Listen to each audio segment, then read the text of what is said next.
जी हाँ, नमस्कार। टीजीएस में आज नए मेहमान हैं महिपाल जी कमेडिया, जिनका मूल काम तो डिफेंस में सर्विस का है, लेकिन इन्होंने अपनी इच्छा से एक ऐसा काम चुना, एक ऐसा फील्ड चुना जिसके अंदर आज इनका बहुत बड़ा नाम हो चुका है, जिनके नाम पर गिनीज बुक में एक नहीं पांच पांच रिकॉर्ड दर्ज है। और बाड़मेर के अंदर नहीं, पूरे राजस्थान में योग गुरु के नाम से फेमस और मशहूर राजस्थान के योग गुरु और हम सब युवाओं के प्रेरणा स्रोत महिपाल जी कमेडिया से अपन बातचीत करेंगे और जानेंगे कि आजीवन इस जीवन प्रक्रिया में जनमानस के लिए योग कितना जरूरी है और योग के साथ, योग की साधना के साथ जीवन को कैसे आसान बना सकते हैं। तमाम बातें होगी, तमाम उनके जीवन से जुड़ी हुई सच्चाई होगी। आप इस वीडियो को पूरा देखिए। इस पॉडकास्ट में आपको कौन सी बात मजेदार लगेगी यह आप कमेंट बॉक्स में बताइएगा और वीडियो अंत तक देखिएगा। तो मैं स्वागत करता हूं अपने नए मेहमान कमेडिया साहब का। सर, स्वागत है आपका टीजीएस में। नमस्कार। जी नमस्कार। पहला सवाल तो सर मेरा आपसे यही रहेगा कि आपका मूल गांव कौन सा है? सर, मूल गांव मेरा बारनी खुर्द, तहसील भोपालगढ़, जिला जोधपुर का मैं रहने वाला हूँ। अच्छा। और किसान परिवार से आता हूँ। अच्छा। और हम 2 भाई और 1 बहन है परिवार में। अच्छा। पिताजी पोस्टमैन है। अच्छा, आपके पिताजी गवर्नमेंट सर्वेंट है? जी जी। अच्छा। आपका बाड़मेर आना कब हुआ? बाड़मेर में 2000। क्योंकि मैंने न्यूज़ के अंदर देखी तो आपके लिखा हुआ था कि मेरी कर्म भूमि बाड़मेर है। बाड़मेर आपके दिल के बहुत अजीज है। हाँ, अजीज है। कर्म भूमि आप मान सकते हैं। 2013 से मैं लगातार बाड़मेर में। अच्छा। हाँ, जैसा ही मिलिट्री स्टेशन में डिफेंस सिविल सर्विस में सेवा कर रहा हूँ, राजकीय सेवा में कार्यरत हूँ 2013 से कंटिन्यू आज तक। अच्छा जी। आपकी शुरुआती पढ़ाई के बारे में थोड़ा बताइए कि आपने शिक्षा, मैंने न्यूज़ में जो पढ़ा और आपके बारे में जो मैंने सर्च किया उसमें ये मैंने देखा कि आपने पढ़ाई सिर्फ 10वीं तक करी है। जी जी। उसके बाद किसी कारण आपकी पढ़ाई छूट गई थी और उसके बाद अब आपकी क्या एजुकेशन है? 10th तक की पढ़ाई गांव में ही हुई, सरकारी विद्यालय में हुई। अच्छा। और आपके गांव वहीं खुर्द में? जैसे आज जी स्कूलों में पढ़ाई होती है वैसे ही। अच्छा। उसके बाद किसी कारण से पढ़ाई छूट गई। और क्या कारण रहा वैसे छूटने का? आर्थिक कारण हो सकता है, कुछ और समस्याएं, पारिवारिक समस्या हो सकती है। अच्छा। ठीक है। और उसके लिए बाद 72 रुपये की मजदूरी के लिए जाना पड़ा। कहाँ किया आपने? वो अपने जेके वाइट सीमेंट कॉटन में किया। क्या करते थे आप? वहाँ में जो है हम लोग ये क्रिकेट का पिच वगैरह बनाते हैं, वहाँ काम किया था। उसके बाद थोड़ा सा हाउस अटेंडर का भी काम किया था। अच्छा। तो 4 साल मजदूरी की और मजदूरी के साथ साथ आर्मी की भर्ती की तैयारी भी की। वहाँ की कोई एक पप्पू राम नाम का एक दोस्त था, सिक्योरिटी गार्ड, उसने मेरा शरीर देखा तो मेरे को याद दिलाया कि यार तू यहाँ कहाँ आ गया। तो मैं बोला आ तो गया इधर मजदूरी में, लेकिन कोई रास्ता तो बता बाहर निकलने का। बोला 10वीं पास है? बोला हाँ 10वीं पास है। बोला तेरे को दौड़नी है? कितना दौड़ना है? तो बोला 1600 मीटर दौड़ना है। अच्छा। और उसके बाद सर मैं 3.5 साल तक 1 दिन और 1 मिनट भी बिना ब्रेक लिए कभी मैदान नहीं छोड़ा और आखिर भर्ती हो गया। अच्छा। आपने ये प्रैक्टिस कहाँ शुरू करी? जोधपुर आकर करी क्या? वहीं नहीं, मैं जहाँ नहीं? मजदूरी करता था वहाँ मेरी ड्यूटी सुबह 6 बजे लगती थी, रात 10 बजे ड्यूटी एंड होती थी। 6 बजे से पहले उठकर मैं अपनी दौड़ भाग करके फिर ड्यूटी में लगता था। एक युवा 10वीं पढ़ाई छूट जाती है, फिर 72 रुपए की मजदूरी करता है, उसके बाद आप आर्मी की तरफ या डिफेंस की तरफ अग्रसित होते हैं, वहाँ तैयारी करते हैं। अब आज योग गुरु के नाम से कैसे ये यात्रा, इसके बारे में आप खुलकर बताइए कि ये जीवन किस तरफ चल पड़ा है। हाँ, आज Mahipal Commedia Guinness world record एक नहीं 5 रिकॉर्ड गोल्डन बुकों में 5 बार है ना। तो ऐसा है कि पहला हमारा जो टारगेट था वो हमारा डिफेंस का ही था। प्रॉपर एक वर्दी पहनने का जज्बा था। अच्छा। कि मैं किसी भी हालत में मैं वर्दी पहनूं। तो मैंने 3.5 साल तैयारी की। लगभग मैं 14-15 भर्तियों में गया। अच्छा। 14-15 भर्तियों में गए, जिसमें 4-5 में आर्मी की भर्तियों में गया, 2-3 BS वगैरह इनकी भर्तियों में गया, पुलिस की भर्तियों में गया, 1-2 अदर भर्तियों में भी गया। मेरे 3.5 साल के कैरियर में मैं 14-15 भर्तियाँ अटेंड की। फिर लास्ट में आके मैं यहाँ लग गया। यहाँ भी मैं डिफेंस सिविल के प्रॉपर वर्दी तो मैं नहीं पहन पाया। कैसे? मतलब यहाँ जो अभी सिविल में नौकरी कर रहे हैं वो नॉन वर्दी है। अच्छा। है ना। तो उसके बाद यहाँ आके बाड़मेर में देखा कि आदर्श स्टेडियम में जाके देखा कि बाड़मेर बच्चे आर्मी की तैयारी कर रहे हैं। तो स्टेडियम उनको गाइड करने वाला कोई नहीं है। तो मैंने सोचा क्यों ना मेरे पास अनुभव है वो इन बच्चों को दिया जाए। और मैं बोला कि आज के बाद मेरे सीने पर वर्दी नहीं आई, लेकिन आज के बाद मैं प्रयास ऐसा करूँगा कि हज़ारों युवाओं के कंधों पर वर्दी में पहना दूँगा। अच्छा। और उसका प्रयास है कि 2014 से लेकर आज तक हम डॉक्टर आदर किशोर जानी सर के साथ मिलकर सुबह 5 बजे जब आर्मी की भर्ती आती है तो पीजी कॉलेज या आदर्श स्टेडियम में बच्चों को निःशुल्क ट्रेनिंग दे रहे हैं और उससे बहुत सारे बच्चों ग्रामीण परिवारों को प्रतिभाओं को फ़ायदा हुआ है और हमारे द्वारा हज़ारों बच्चे मतलब सेलेक्टेड हुए हैं इंडियन आर्मी में। अच्छा, जी सर। सुबह आप कितने बजे उठते हैं? सुबह जब हमारी ट्रेनिंग वगैरह चलती है तो हम लोग 3:30-4 बजे उठ जाते हैं और अदर टाइम में हम 5-5 बजे उठते हैं। अच्छा जी। कैसे उठ पाते हैं रोज ये? ऐसे कुछ नहीं है रोज़ उठना ये सर मैं आपको बताऊं कि ये हमारी एक शरीर की एक अंदर एक और घड़ी है। एक घड़ी जो हम बाहर देखते हैं दुनिया की घड़ी दिखती है हाँ, लेकिन एक तो एक ये है। शरीर की अपनी घड़ी है। अच्छा। तो हमारा हम शरीर को उस टाइप से गति कराते हैं कि शरीर ऑटोमेटिक और फिर क्या कि हमारी बचपन से आते हैं। मैं जब छोटा था तो हमारे घर पे ट्यूबवेल था तो दादाजी मुझे 4 बजे लाइट आती थी जगा देते थे तो वो आदत पड़ गई 4 बजे उठने की। अच्छा। उसके बाद कैरियर की राह में दौड़ा तो 4 बजे उठना पड़ा और आज के इन युवाओं के लिए तैयारी करते हैं तो आज उठना पड़ता है। तो हमारी एक शरीर की साइकोलॉजिक घड़ी है वो हमारी मान चुकी है। आप ये कह रहे हैं कि जब मैं नौकरी सरकारी भर्ती या वर्दी नहीं पहन पाया डिफेंस की तो मुझे लगा कि गांव के गरीब बच्चों की मेरी वजह से अगर मैं कर सकूं जो मैं नहीं कर पाया वो मेरी वजह से कोई बच्चे कर सके तो मेरे वो सुकून लगेगा, मेरे लिए अच्छा रहेगा। जी जी। तो आपने फिर ये तो ठीक है कि बच्चों को आप प्रशिक्षण दे रहे हैं, आप डिफेंस की तैयारी कर, लेकिन योग में कहाँ कैसे? हाँ योग में अब यहाँ सिस्टम यहाँ तक आया। मैं जब यहाँ प्रवेश किया जब मेरी यूनिट में मैंने प्रवेश किया तो मैंने इधर उधर देखा झाँका है ना। मेरे को कुछ अच्छा नहीं लगा। वहाँ आदरणीय श्री खेमाराम जी आ रही है, फोनमाराम जी आ रही है और हमारी पतंजलि योग समिति की टीम उन्होंने मेरे को पतंजलि योग समिति से जोड़ा।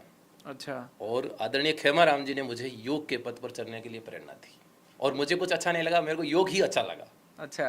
क्योंकि मैंने ऐसा अच्छा लगा कि मैं उनके साथ गया देखा उनके मंच पर देखा वो ऊपर हो रहे हैं नीचे हो रहे हैं दाएं हो रहे हैं बाएं हो रहे हैं तो मैंने सोचा क्यों ना यार ये जो कर रहे हैं मैं भी कर सकता हूँ और वो कर रहा हूँ। अच्छा। इनसे आपका मिलना कैसे हो गया? ये हमारी ड्यूटी में साथ में खेमाराम अच्छा। जी की ड्यूटी हमारे साथ है। अच्छा, इसलिए मेरा आपसे बहुत एक ऐसा सवाल है कि योग की क्षमताएं आपके अंदर हैं, ये आपने कैसे पहचाना कि आपको वही अच्छा लगा, देखते ही अच्छा लगा कि जो चीज़ आपने योग करते हुए उनको देखा? ये कब से लगा आपने? किस साल की बात है ये? हाँ, ये 2014 की बात है। अच्छा। जब योग महोत्सव कार्यक्रम हुआ था। हाँ तो देखिए जिंदगी इंसान की ज़िंदगी में कुछ घटनाएं ऐसी घटती है जिससे कुछ करने का जज्बा अपने देश के लिए अपने समाज के लिए अंदर हमेशा रहता है। तो कुछ करने का जज्बा मेरे अंदर शुरू से ये चीज़ें थी। तो कहीं ना कहीं हम सोचते थे कि बहुत सारी चीज़ें हैं लोग कर रहे हैं, जैसे अखबारों में लोगों का नाम आ रहा है, टीवी में नाम आ रहा है, क्या हमारा भी कभी आएगा? अच्छा। लोगों को सम्मानित, हम गांव में छोटे थे तब देखते थे लोगों को सम्मान हो रहा है, क्या हमारा कभी सम्मान होगा? अच्छा। तो कहीं ना कहीं उनको देखकर ये निर्णय लिया कि अब योग ही। और जैसे जैसे योग करते गए शुरुआती दौर में तो थोड़ा एक बॉडी को और माइंड को एक अच्छा फील महसूस हुआ। योग से आपका जीवन कितना बदला है? योग से जीवन कितना बदला कि जब तक मैं योग में नहीं था तो मैं सोचता था कि ऐसी मेरे लिए बहुत अच्छी है, ये कूलर मेरे लिए बहुत अच्छा है। अच्छा। लेकिन जब योग में आया तो इसका यथार्थ समझा तो समझा कि कहीं ना कहीं मतलब ये जो आज की आधुनिक ज़माने की जो चीज़ें हैं दिखने में भले ही अच्छी लगे लेकिन मानव शरीर के लिए चीज़ें अंदर से अच्छी नहीं है। अच्छा। हाँ। क्या नुकसान होता है एसी से, कूलर से? अब वो बात में बात करेंगे। तो ऐसा है कि फिर योग में आने से थोड़ा धीरे धीरे करना शुरू किया तो अंदर जागरूकता उत्पन्न हुई और योग करने से आदमी की जो अंतरात्मा है वो शुद्ध होती है। अच्छा। और उसके अंदर ताकत क्या चीज़ है, मानव के अंदर बहुत सारी सुप्त शक्तियाँ पड़ी है। हर इंसान के अंदर, हर बच्चे के अंदर मानव से महामानव बनने की और पुरुष से महापुरुष बनने की ताकत उसके भीतर पड़ी है। लेकिन बस एक योग ऐसा माध्यम है जो उसको निखार सकता है। अच्छा। हाँ। आपके जीवन में योग ने ये समझा कि भाई एसी कूलर ये सही नहीं है खुद के लिए, जी शरीर के लिए। जी जी। तो क्या सही है योग? नहीं, योग युवा सही तो योग है। को कुछ नहीं मानते। नहीं मानते हैं, वो अपनी विचारधारा होती है। क्या कारण है इसका? लेकिन युवा नहीं मानता है, क्या कारण है? देखिए युवाओं से योग को कनेक्ट क्यों नहीं कर पा रहे हैं अभी तक? आप जैसे योग गुरु भी नहीं कर पा रहे हैं, क्या कारण है? सर, कोई भी युवा जो जैसी कम्युनिटी में रहता है, जैसी सोसाइटी में रहता है, उसके दायरे में किस प्रकार के लोग आते हैं। अब सर हम तो एक लोग हैं, ठीक है, हम योग सिखाते हैं, अच्छी बात है, हमारे साथ बच्चे सीख लेते हैं, लेकिन क्यों नहीं कर पाते हैं कि उसके आसपास 90% लोग योग नहीं करने वाले हैं। तो वो सोचता है कि मैं अकेला क्यों करूं। अच्छा। कोई करता है थोड़ा बहुत हाँ, तो दूसरे ताने मार देते हैं, हाँ, कुछ ना कुछ हाँ, ताने मारने की प्रवृत्ति तो अपने संस्कृति में है ही। हाँ। तो थोड़ा बहुत करता है, फिर मायूस होकर बैठ जाता है। तो इसका क्या कारण है कि भाई इसको कैसे अपन कनेक्ट कर पाए, कैसे जोड़ पाए कि किसी का मनोबल डाउन नहीं हो? आप जैसे युवा योग गुरु बने भविष्य में, उसके लिए क्या करना पड़ेगा समाज को? देखिए, हमारे जैसे जो युवा या बच्चे जो योग के क्षेत्र में आना चाहते हैं, उनके लिए आपको बचपन से ही माता पिता और गुरुजनों को अपने बच्चों को योग की शिक्षा, योग का पाठ्यक्रम उनको सिखाना पड़ेगा। जब आप बचपन से उनके संस्कार डाल देंगे उनकी नींव में, तो फिर बच्चा आपका दूर नहीं जाएगा योग से। योग की एजुकेशन है, हाँ बिल्कुल, योग की एजुकेशन है।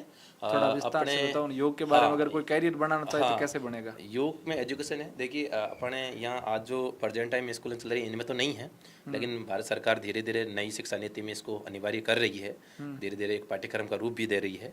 12वीं तक जो गुरुकुल है, गुरुकुल पद्धति से आज भी गुरुकुल चलते हैं, उनमें आज भी योग बचपन से सिखाया जाता है।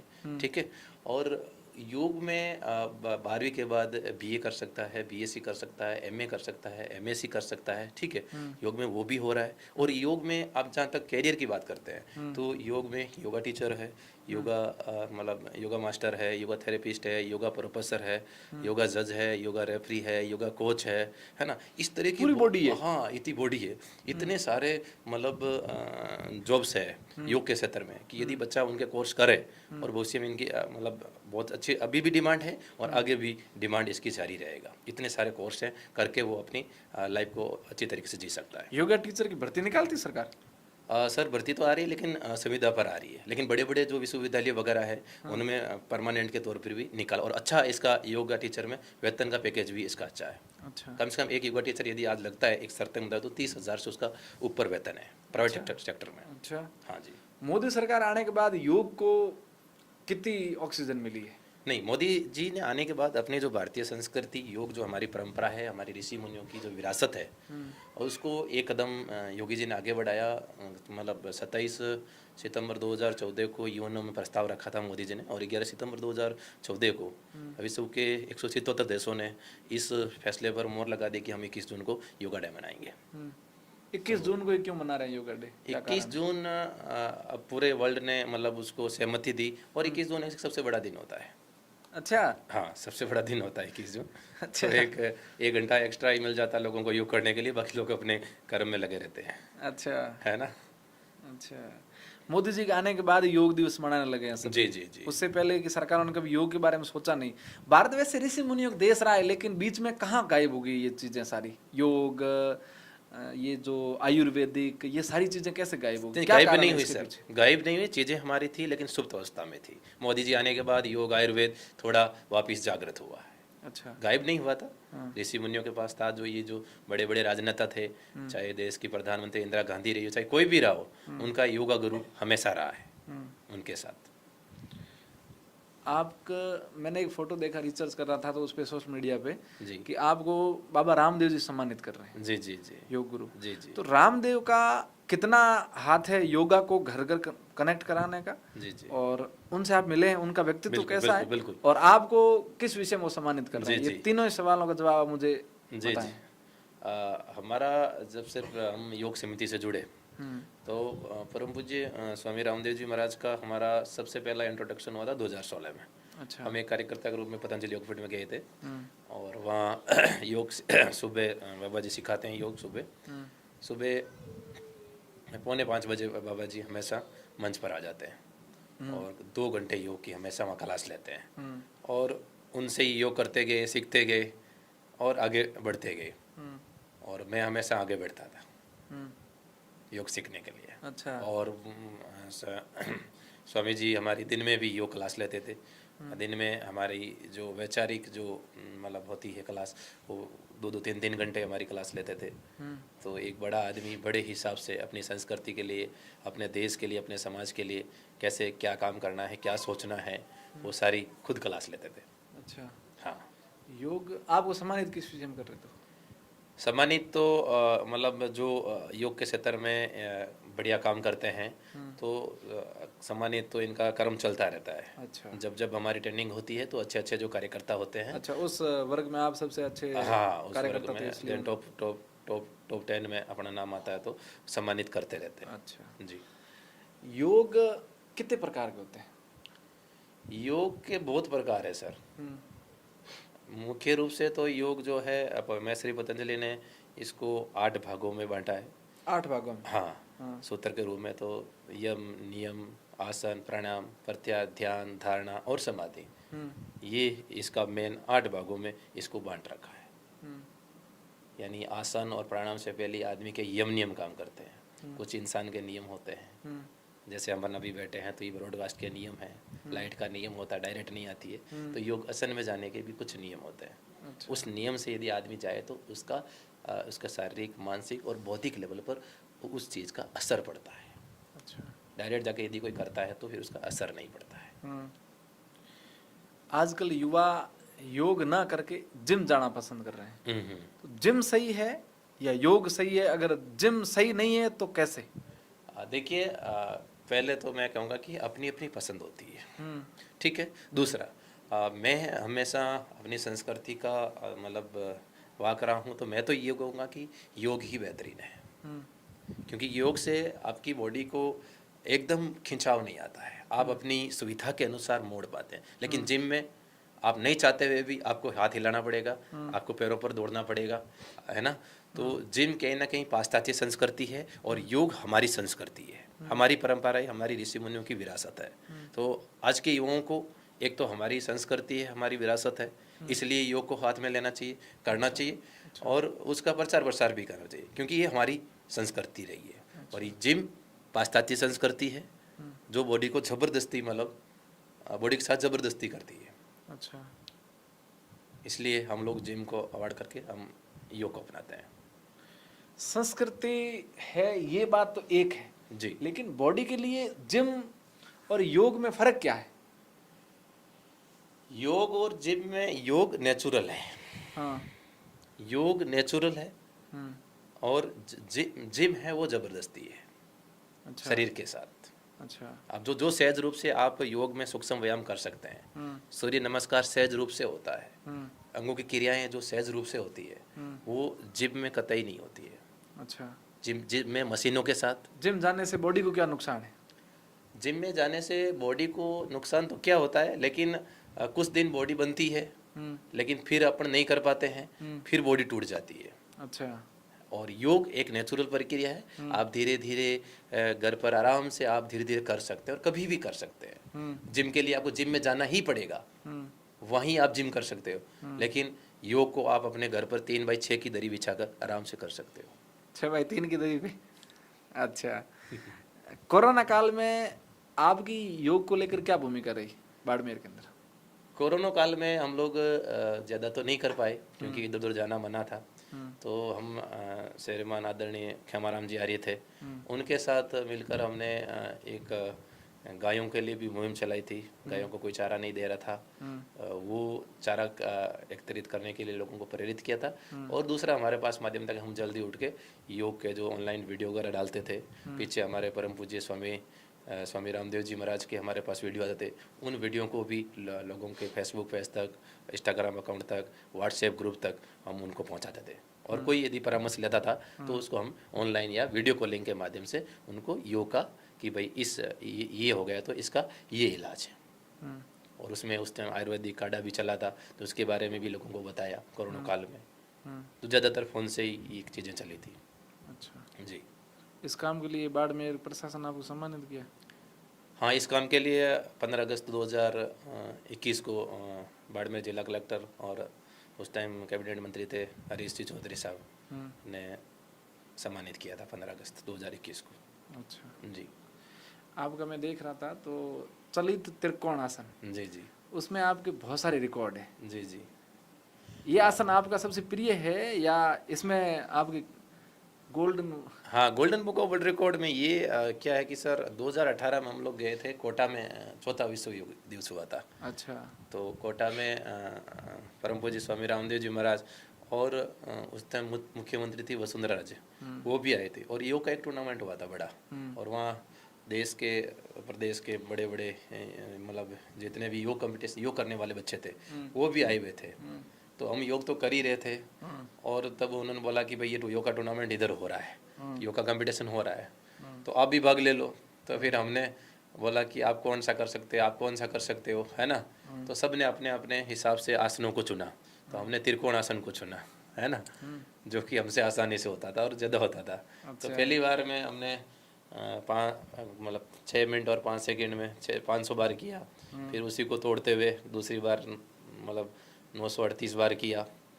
उसी को तोड़ते हुए तीसरी बार हमने त्रिकोणासन को मेरठ में हमने किया था 12 मिनट और 30 सेकंड में 1500 बार किया।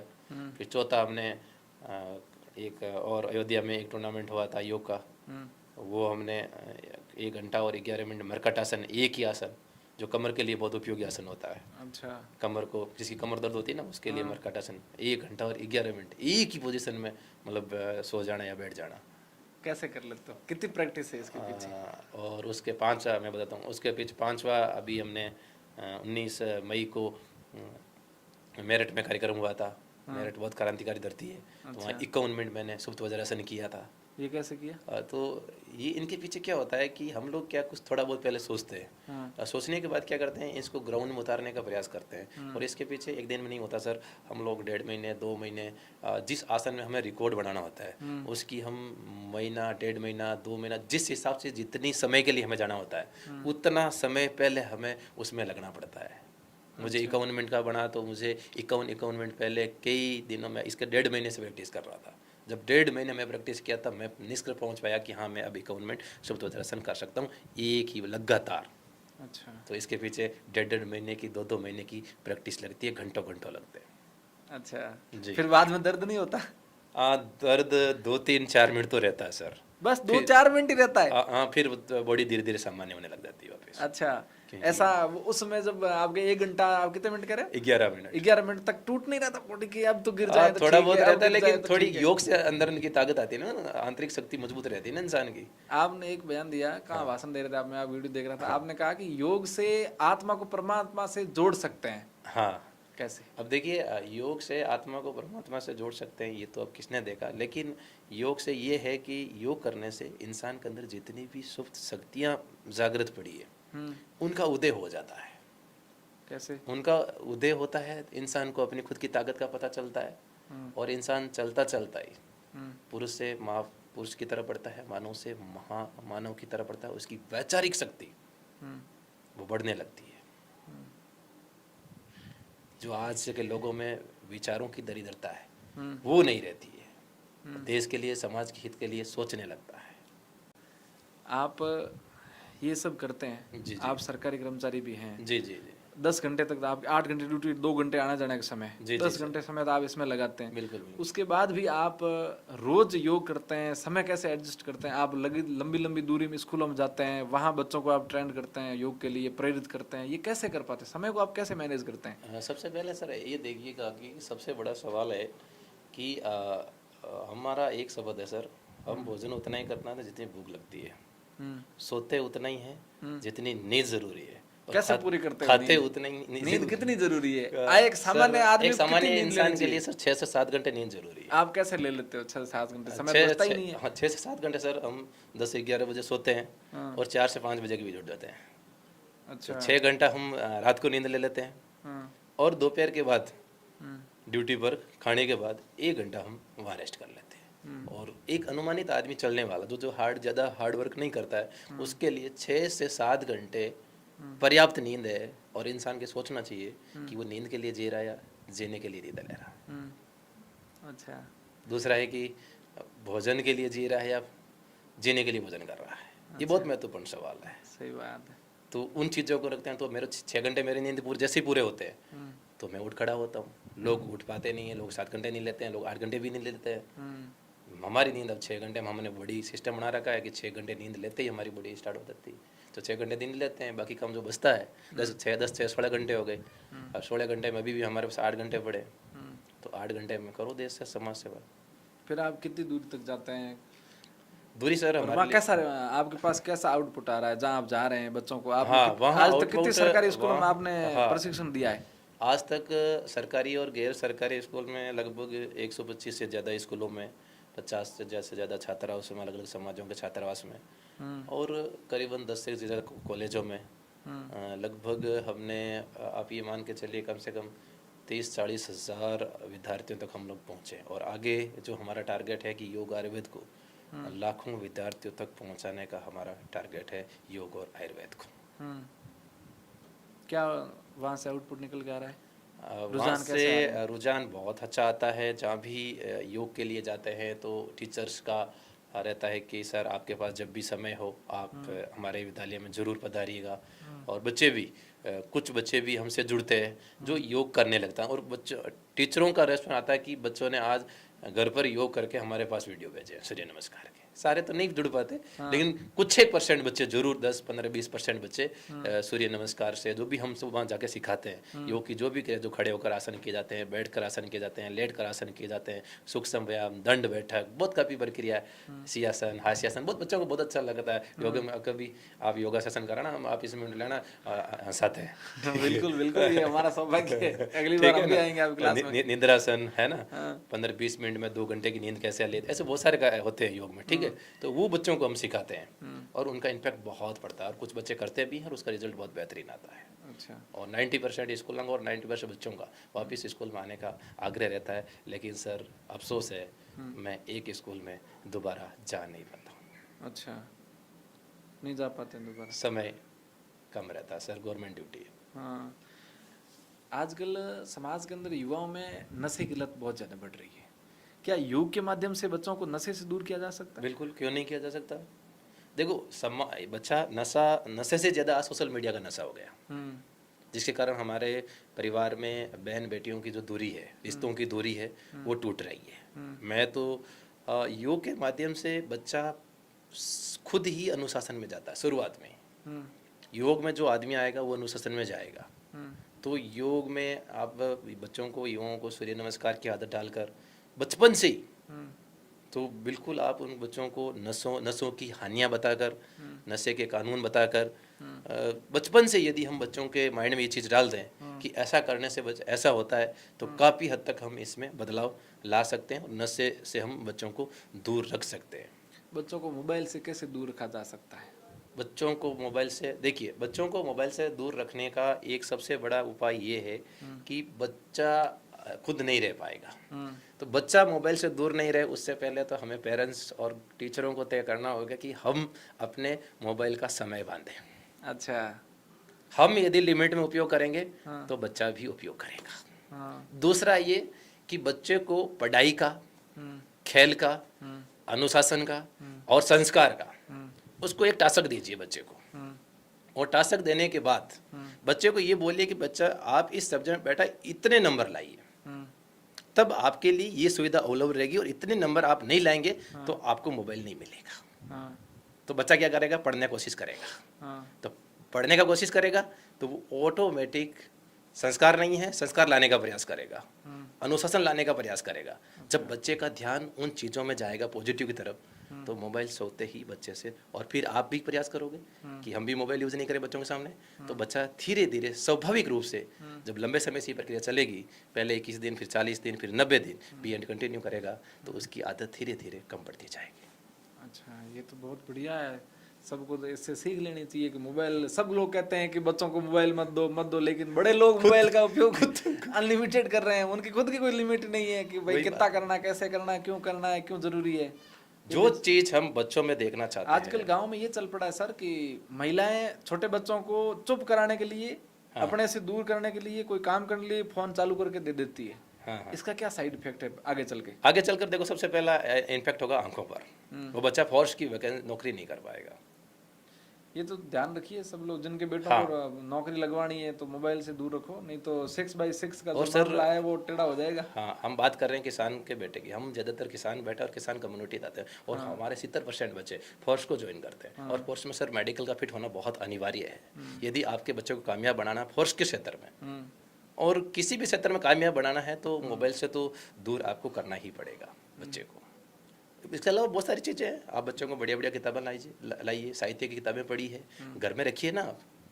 अब मोबाइल की जगह मोबाइल आप थोड़ा अपन कंट्रोल करेंगे तो फिर बच्चे कंट्रोल कर पाएंगे, लेकिन हम कर रहे हैं तो फिर अपन उपदेश नहीं दे सकते। सही बात है, सोचना पड़ेगा अभिभावकों को भी, माताओं को, कि भाई फ़ोन का कितना इस्तेमाल कैसे करना है, बच्चों के सामने नहीं करना है वगैरह वगैरह। तो सोचते ही इन चीज़ों से बच्चे फिल्मों की तरफ ज़्यादा रहते हैं आजकल, और क्रिकेट की तरफ। क्रिकेट हिंदुस्तान के एक ऐसा नशा है जिसको हर लोग करना चाहते हैं, हर बच्चा करना चाहता है उस नशे को।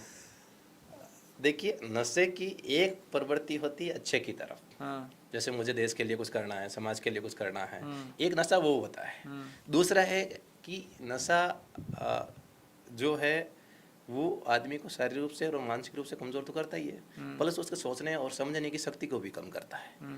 और उसके अलावा जो आप क्रिकेट और जहाँ फिल्म की बात आप कर रहे हैं, तो हम उन बच्चों से सवाल करते हैं कि आप इस दुनिया में इतिहास देखना चाहते हैं या इतिहास बनाना चाहते हैं? कि क्रिकेट को आप देख रहे हैं तो क्रिकेटर तो आप बनना नहीं चाहते हैं, विकेट कीपर आप बनना नहीं चाहते, गेंदबाज आप बनना नहीं चाहते, तो आप क्रिकेट क्यों देख रहे हैं? कि जिसमें आपको जाना ही नहीं है उसको आप क्यों देख रहे हैं? और जिसमें आपको जो बनना ही नहीं है तो फिर उसको रटने से क्या मतलब हुआ? और जो लोग मतलब अपने देश के लिए, समाज के लिए करना चाहते हैं, वो देखते नहीं हैं। देखते वो लोग हैं जो ज़िंदगी में कुछ करना नहीं चाहते, और जो देखते हैं वो फिर ज़्यादा कर नहीं पाते हैं, और करने वाले फिर करते रहते हैं। इसलिए मैं कहूँगा कि आज के युवाओं को कि आप इतिहास को ज़्यादा देखें नहीं, देश और समाज के लिए काम ऐसा करें कि इतिहास आप खुद बनाएं और दुनिया आपका इतिहास देखे। जैसे कि अभी हमारे सर कर रहे हैं, नहीं, ऐसा इतनी सारी बुक है जिनके अंदर इनके सारे अखबार की कटिंग, रोज पेपर में इनका नाम, और इतने सारे अवार्ड, इतने सारे गोल्डन बुक में रिकॉर्ड नाम। मैंने तो वो सब देख के तो 1 घंटा मुझे वो देखने में लग गया। और युवाओं को सीखना चाहिए कि आपके किए गए कार्य को दुनिया पढ़े, तब तो मेहनत करनी पड़ेगी। अब जब आपने बात बोली कि मतलब कि दुनिया पढ़े, मैं आज का जो युवा है उसके लिए ये बात कहना चाहूँगा कि तू अपनी ज़िंदगी में इतना पुरुषार्थ कर, इतनी मेहनत कर और इतना काम कर कि दुनिया का अंतिम आदमी जब तक तेरे को सलाम ना करे, दुनिया का हर वो टीवी एंकर जब तक तेरा इंटरव्यू ना ले, और दुनिया का वो है कि अखबार जब तक तेरा नाम नहीं छापे, अगर तेरी न्यूज़ ना छपे, और तब तक ऐसा नहीं होता है, तब तक अपने काम में लगा रहे, जीत तेरे कदमों आएगी। क्या बात, क्या बात, गजब गजब गजब, शानदार। बहुत पॉजिटिव विचार है, युवाओं को सीखना चाहिए इन चीज़ों को। आप से मेरा एक ये भी सवाल है कि योग के माध्यम से क्या आम जन को जोड़ सकते हैं?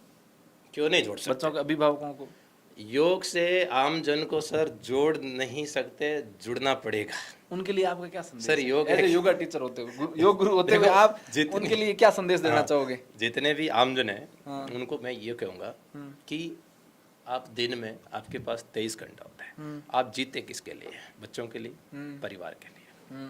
लेकिन बच्चों और परिवार से पहले इंसान का शरीर खुद का आता है कि मेरा शरीर ही सुख नहीं है। हमारी संस्कृति में बोला गया पहला सुख निरोगी काया। तो शरीर आपका सुख नहीं है तो फिर परिवार और बच्चे आपके कहाँ से काम आएंगे? आप बच्चों के पास कहाँ से काम कर पाओगे? तो शरीर को सुखी रखना है तो सबसे पहले योग को करना पड़ेगा। पहले जो हमारा पहला सुख निरोगी काया था वो आज सर उल्टा हो गया है कि पहला सुख जो काया थी, आज पहला दुख ये होगा कि आज हर इंसान की जो काया है वो रोगी हो चुकी है, और उसका एक ही है उपाय, योग की शरण में उसको आना पड़ेगा। आज नहीं तो कल तो उसको आना ही पड़ेगा, क्योंकि जो आज की दवाएं हैं, किसी के विरुद्ध नहीं बोलना चाहता, वो एक बार तो ठीक कर देती है लेकिन एक के साथ दूसरी बीमारी पक्की ले आती है। लेकिन योग आप करोगे तो उस बीमारी को आप परमानेंटली समाप्त कर सकते हो अपने शरीर से। आज के समय में हार्ट अटैक की बीमारी बहुत बढ़ चुकी है, क्या योग के माध्यम से हार्ट अटैक को रोका जा सकता? हाँ, क्यों नहीं रोका जा सकता। कौन से हार्ट अटैक थोड़ा दिल का कौन सा योग आसन है? कोरोना के बाद थोड़ा ज़्यादा आने लगा ये चीज़। क्या कारण है? थोड़ा वैक्सीन का और इनका कारण रहा है, क्योंकि जो वैक्सीन कराए। हाँ, तो कारण क्या है कि जो चीज़ हमारे शरीर में नहीं चाहिए हम शरीर को वो चीज़ देने जा रहे हैं, तो शरीर उसको ऑब्जर्व करेगा, कहीं ना कहीं उसका असर पड़ेगा। शरीर 5 तत्वों से बना हुआ है, आप 5 तत्व शरीर को दे सकते हो किसी न किसी रूप में, लेकिन एक्स्ट्रा डोज आप, शरीर बीमार है ही नहीं, आप शरीर के अंदर दवाई डाल रहे हैं, तो क्या वो हृदय के ऊपर अटैक नहीं करेगा? अच्छा, इससे ये हुआ है। क्या बात कर रहे हो, मैं बीमारी नहीं हूँ और आप मेरे को ज़बरदस्ती दवाई डाल रहे हो मेरे शरीर के अंदर। तो फिर इसको योग अब कैसे कंट्रोल कर सकता है? योग ऑलरेडी उसकी नेचुरल बॉडी को मजबूत करेगा अंदर से। कौन सा आसन करना चाहिए आसन, हृदयघात को रोकने नहीं, के लिए? आसन में तो नहीं है, प्राणायाम में आता है, प्राणायाम से हृदय मजबूत होता है, अनुलोम विलोम है, भ्रामरी प्रणाम है, अच्छा, है ना। तो 2-3 प्रकार के प्राणायाम एक भी बार होते हैं। करके दिखाओ अनुलोम विलोम। अनुलोम विलोम, अनुलोम विलोम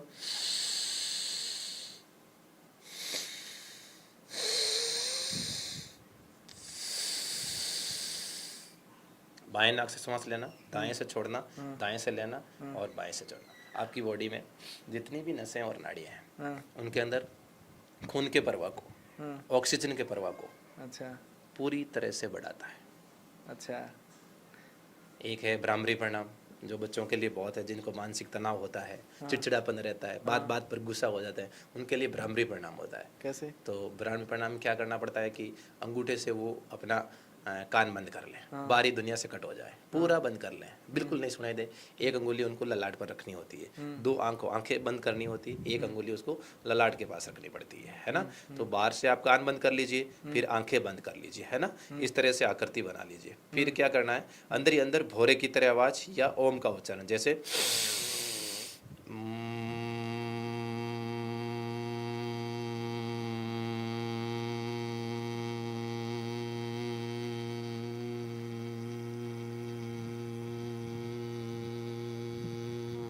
ऐसे ले के साथ करेगा। फिर वो थोड़ा सांस भूल जाता है तो बीच में लंबी गहरी सांस ले सकता है, फिर सांस छोड़ के फिर उसको बी एंड कंटिन्यू कर सकता है। इससे जो मानसिक तनाव से जो रोगी होते हैं, जिनको चिड़चिड़ापन, गुस्सा आता है बार बार, उन लोगों के लिए भ्रामरी प्रणाम बहुत अच्छा होता है। कितनी बार करना चाहिए? जितना कर सकता है, कम से कम सुबह कम से कम 5 मिनट तो करना चाहिए, सुबह सुबह 5 मिनट तक। हाँ, सुबह सुबह, अच्छा। सुबह सब अच्छा रहता है योग।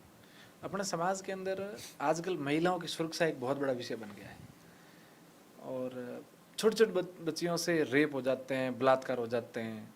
क्या योग के माध्यम से इन सारी चीज़ों में कमी लाई जा सकती है? इन सारी चीज़ों में कमी लाने के सर आपको मूलभूत आपकी शिक्षा, आपका खान पान, आपकी वेशभूषा बचपन से ही तय करने पड़ेंगे। कैसे? जैसे हम एक जगह गए थे, हमें सवाल पूछा था कि ट्रैफिक जो लोग नियम तोड़ते हैं, रूल तोड़ते हैं, वो लोग ऐसा क्यों करते हैं? तो हमने उनको बोला कि आप बचपन से ही वो चीज़ें पढ़ा दें बच्चों को, आप बचपन से ही उनके प्रति जागरूक करते हैं। आप समझ में आई? तो बचपन से ही हम अपनी शिक्षाओं में, हमारे संस्कारों में इस तरफ से ढालें बच्चों को कि उनके प्रति जो देखने की जो भावनाएं हैं वो हमारी सही हो जाए। तो हमारे कानून में, हमारी शिक्षाओं में ये चीज़ें यदि बचपन से हो, जैसे आज कोई केस होता है, कुछ भी होता है, तो उसको पहले तो आम आदमी को जानकारी नहीं होती। आज कई बार कोई इस घटने पर जा रहा है तो उसको कानून की जानकारी नहीं होती कि मैं यदि ये करने जा रहा हूँ तो इसकी मुझे सजा ये मिलेगी। यदि उन कानून की धाराओं को बच्चों के पाठ्यक्रम में जोड़ दिया जाए, जैसे मैं पुलिस के ट्रैफिक का रूल तोड़ता हूँ तो मुझे क्या जुर्माना होगा, तो यदि उसको बचपन से ही बढ़ा दिया जाए तो वो बिल्कुल सहगी करेगा भी नहीं। अच्छा। और कुछ हमारे संस्कारों में, हमारी पीढ़ियों में घोल दें तो काफ़ी हद तक इन घटनाओं से बचा जा सकता है। फिर योग, खान पान, फिर खान पान जो हमारी पुराने पूर्वजों का जो हमारा खान पान था, देसी खान पान था, खान पान का भी इसमें पीछे असर पड़ रहा है। अच्छा। आज एक युवा की, एक बच्चे की या किसी भी आदमी की मानसिकता में खान पान सर 50% योगदान रखता है। आप खान पान सही कर दीजिए, उसकी दिनचर्या सही कर दीजिए, बच्चे की 50% मानसिकता, उसके विचारों में आप बदलाव ला सकते हैं, और 50% उसकी पढ़ाई और उसका दायरा तय करेगा कि बच्चा किस दुनिया में जाएगा। अच्छा। योग से संभोग पर कोई फर्क पड़ता है, असर पड़ता है? योग से संभोग तक मैंने ऐसा कोई आपकी लाइन देखी थी, तो इसमें क्या फर्क है? योग करने से क्या फायदे हैं? स्टेमिना मजबूत होता है या? देखिए, योग से स्टेमिना मजबूत नहीं, योग से आपके सातों चक्र और तीनों नाड़ियाँ शरीर का जो इम्यूनिटी सिस्टम है वो आपका मजबूत होगा। और जितना आपका इम्यूनिटी सिस्टम मजबूत होगा, जो अदर जो जितनी भी क्रियाएं, जो भी चाहे आपका काम करते हो, चाहे आप और कुछ काम करते हो, वो आप मजबूती से ही कर पाएंगे। अच्छा, ये फर्क पड़ता है। सातों चक्कर और तीनों नाड़ियाँ आपकी बॉडी में एकदम सिस्टमेटिक ढंग से काम करती है। अच्छा, लेकिन किसी भी चीज़ को अधिक करना हानि का, चाहे योग हो उसको भी ज़्यादा करोगे तो भी हानि होगा, और जब कोई दूसरा काम हो उसको भी आप ज़्यादा करोगे तो हानि। तो उनकी एक लिमिटेशन है। जैसे योग कितना करें, तो योग एक आदमी सहज रूप से 30 से 40 मिनट 45 मिनट, जब आदमी को बगल में पसीना आना शुरू हो जाए, सिर पर पसीना आए, तो आदमी को योग बंद कर देना चाहिए। अच्छा, है ना। तो इसके बारे में इतना कहना चाहूँगा। अच्छा, योग भी घंटा भर से ज़्यादा नहीं कर सकते आप? हाँ, एक सामान्य आदमी को 40 से 45 साल, मतलब ज़्यादा नहीं कर सकते हैं आप ज़्यादा, लेकिन जब आदमी के बगल में या सिर पर पसीना आने लग जाए तब आदमी को छोड़ देना, क्योंकि ज़्यादा करना ही फिर मांसपेशियों पर उसका असर पड़ने, खिंचाव आने लग जाता है, तनाव आने लग जाता है। अच्छा, और उनका भी आसनों का टाइम होता है, 10-10-15 सेकंड करें, 10 सेकंड बीच में ब्रेक लें, खाली पेट करें, दरी बिछा कर करें, सूरज के सामने मुँह सुबह सुबह करें, तो वो अच्छा रहता है। अच्छा, भोजन के बाद सिर्फ एक वज्रासन होता है, वही आप कर सकते हो। पूरी एक क्लास लेनी पड़ेगी योग करने के लिए। हाँ, आपको प्रॉपर तरीके से हाँ, पूरा हाँ। एक बढ़िया से अच्छा योग गुरु को अच्छे से पढ़ना हाँ। पड़ेगा और पूरी किताब के योग साथ की करना तो योग पड़ेगा। का है सर, मैं तो आपको योग की ABCD बता रहा हूँ। अच्छा, योग अपने आप में बहुत बड़ा शास्त्र है सर। अच्छा, पढ़ें तो अपनी पूरी जिंदगी लग जाए अच्छा। एक वाक्य को। मैं तो सिर्फ योग की ABCD बता रहा हूँ। योग करने वाला व्यक्ति क्या ब्रह्मचर्य का पालन करता है?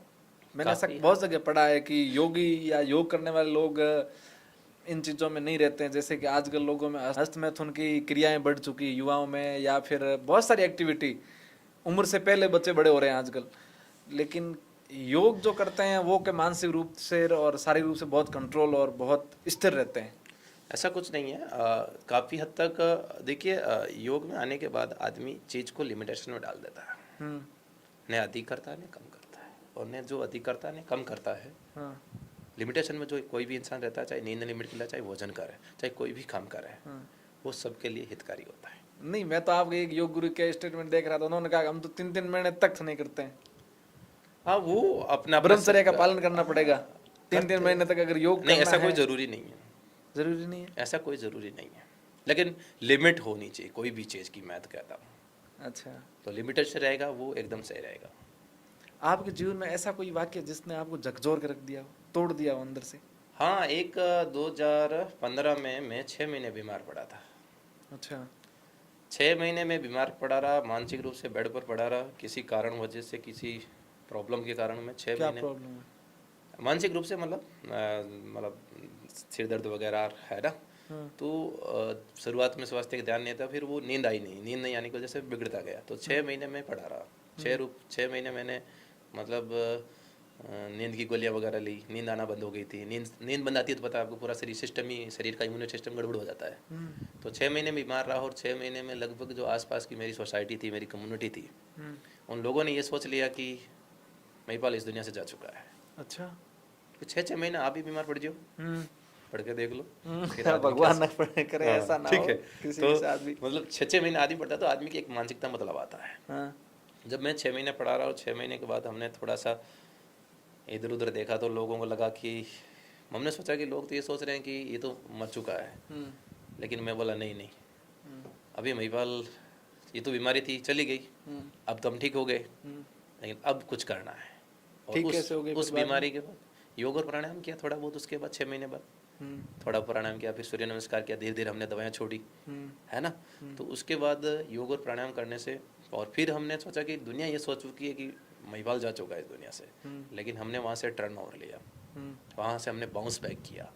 और फिर हमने ये सोचा कि कहीं ना कहीं जिन लोगों ने हमारे साथ धोखा किया, जिसकी वजह से हमें टेंशन हुई, और टेंशन वजह से हम बीमार हो गए, अब हम उन्हीं लोगों को बताएंगे कि हम कौन थे। और उसके बाद मैंने सोशल जो सर्विस थी, वो प्लेटफॉर्म, वो काम मैंने हाथ में ले लिया, और वो काम आज भी अनवंतर जारी है। अच्छा, जी। युवाओं के लिए कोई संदेश? युवाओं के लिए संदेश, आज का जो युवा वर्ग है, उनके लिए मैं कहूँगा कि सबसे बड़ा है कि इस दुनिया में वो जल्दी उठे। एक नंबर है कि वो जल्दी उठे, क्योंकि जो इंसान सो जाता है ना सुबह सुबह, उसका भाग्य भी सो जाता है। अच्छा, है ना। और जो इंसान सुबह उठकर अपने कर्म मार्ग पर रवाना हो जाता है, सफलता उसका साथ देना शुरू कर देती है। तो मैं कहूँगा युवा सुबह 3 से 5 बजे के बीच अपनी नींद त्याग कर, क्योंकि नींद कभी पूरी नहीं होती, भूख कभी पूरी नहीं होती, बातें कभी पूरी नहीं होती।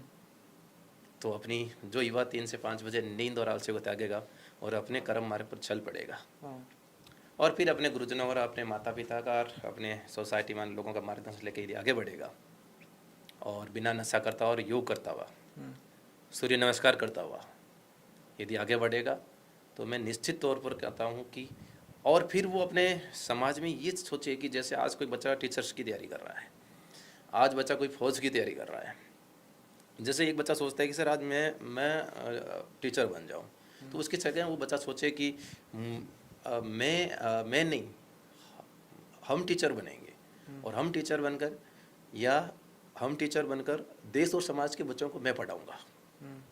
और जो जैसे आदमी बोलता है कि मैं फौजी बन जाऊँ, एक फौजी बनकर अपने देश और समाज की रक्षा करूँगा, यानी अपने भाव को उससे बड़ा करना चाहिए। और जब वो मैं से बाहर निकलेगा, आप और हम की दुनिया में जाएगा, तो जब उसका विचार बड़ा होगा तो फिर उसका कर्म भी बड़ा होगा, और जब कर्म बड़ा होगा तो सफलता भी उसकी बड़ी उसके खाते में आएगी।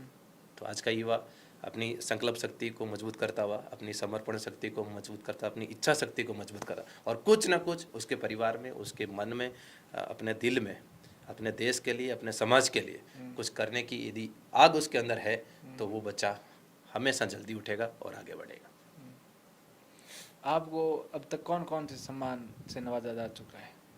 थोड़ा खुद के बारे में बताइए ना। सम्मान के बारे में तो क्या सर कि सम्मान के बारे में हम सोचते नहीं, हम सिर्फ काम के बारे में। फिर भी लोगों को, युवाओं को तो इससे मोटिवेशन मिलेगा ना कि देखिए, सबसे पहले बड़े-बड़े मंचों यदि पर मेरे को कोई सम्मान प्राप्त हुआ तो मतलब ये था कि मतलब गांव से भी सम्मान प्राप्त हुआ। ज़्यादातर मैं स्कूली शिक्षा में नहीं गया, लेकिन उसके बाद 1-2 बार गांव में सम्मानित किया शुरुआत में, जब मैंने योग शुरू किया था।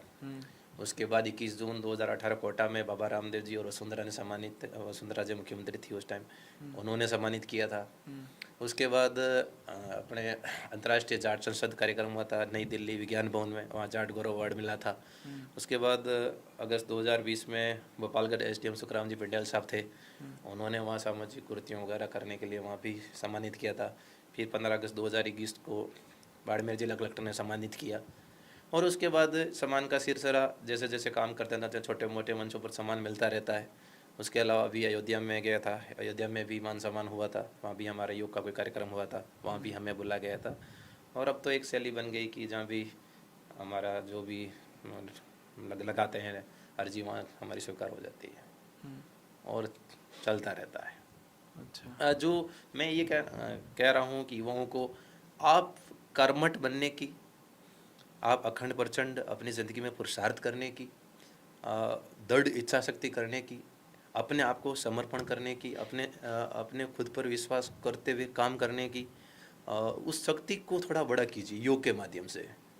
इन योग करने से इन शक्तियों का विकास होता है शरीर के अंदर, और उनसे यदि वो कर पाएगा तो बहुत मतलब वो आगे जाएगा।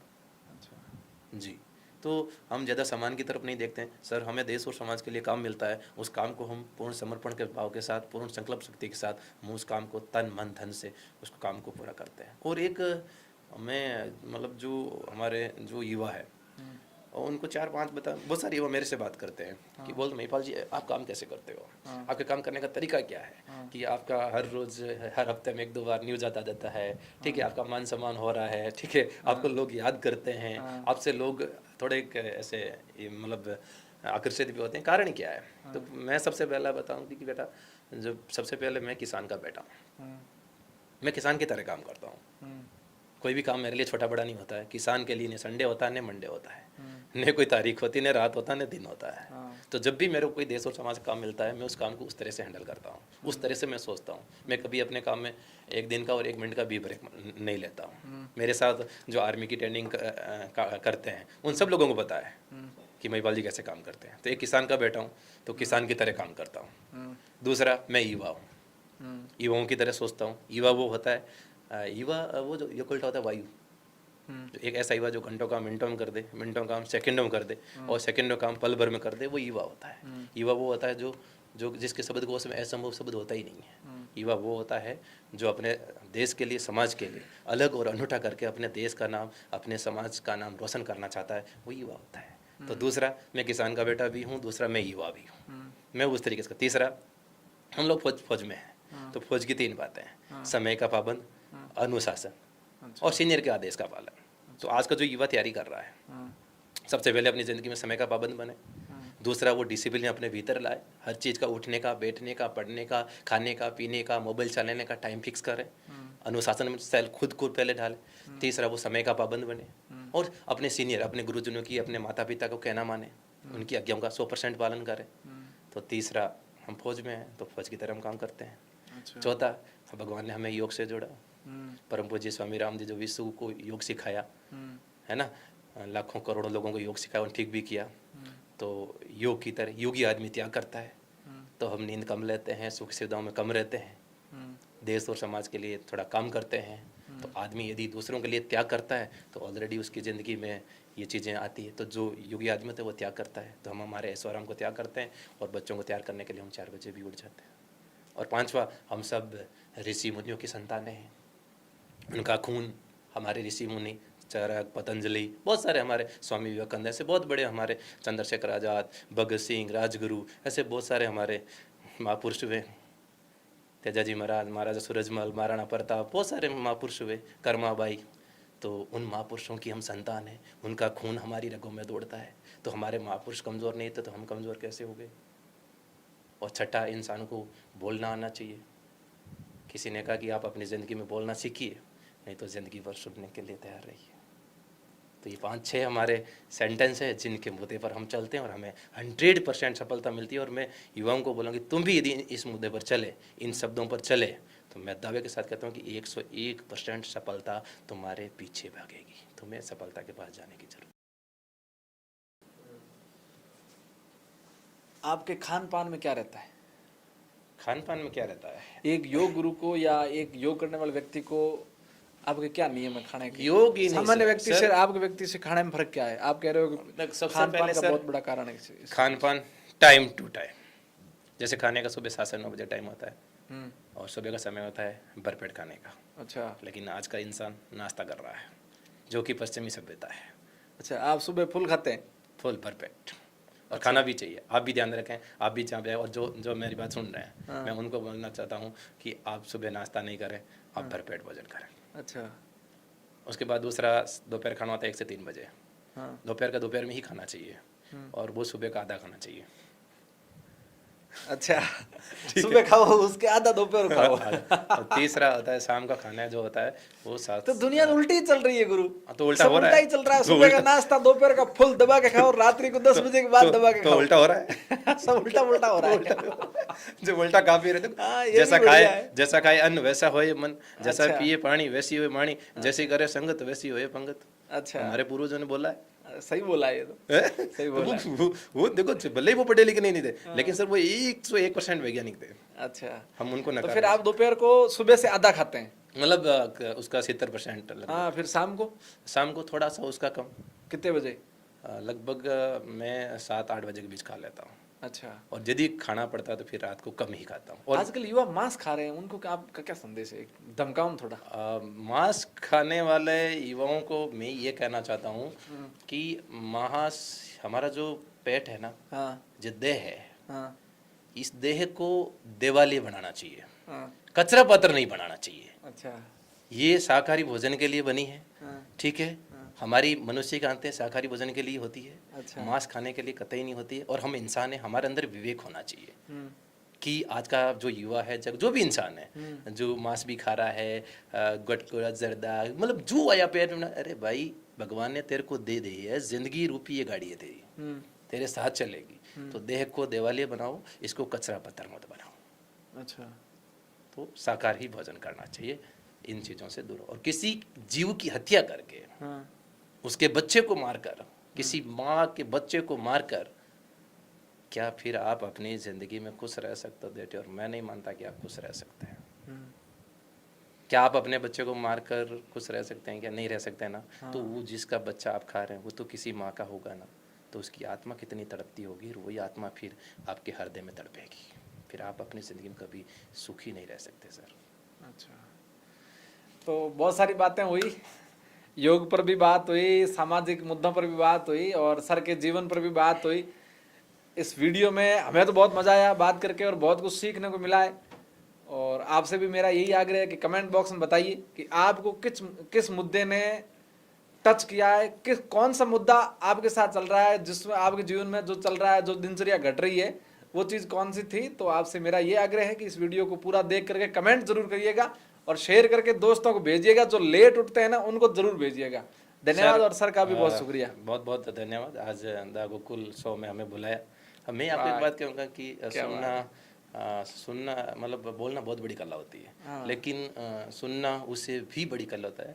आपने और रिपोर्टर ने भाई दम्माराम ने इतनी देर सुना, आप दोनों का और जो अब ब्रॉडकास्ट पर सुनेंगे और यूट्यूब पर सुनेंगे उन सभी दर्शकों का मैं हृदय के तल गहराइयों से हाथ जोड़कर प्रेम पूर्वक बहुत बहुत धन्यवाद देता हूँ। Thank you. जय हिंद, वंदे मातरम।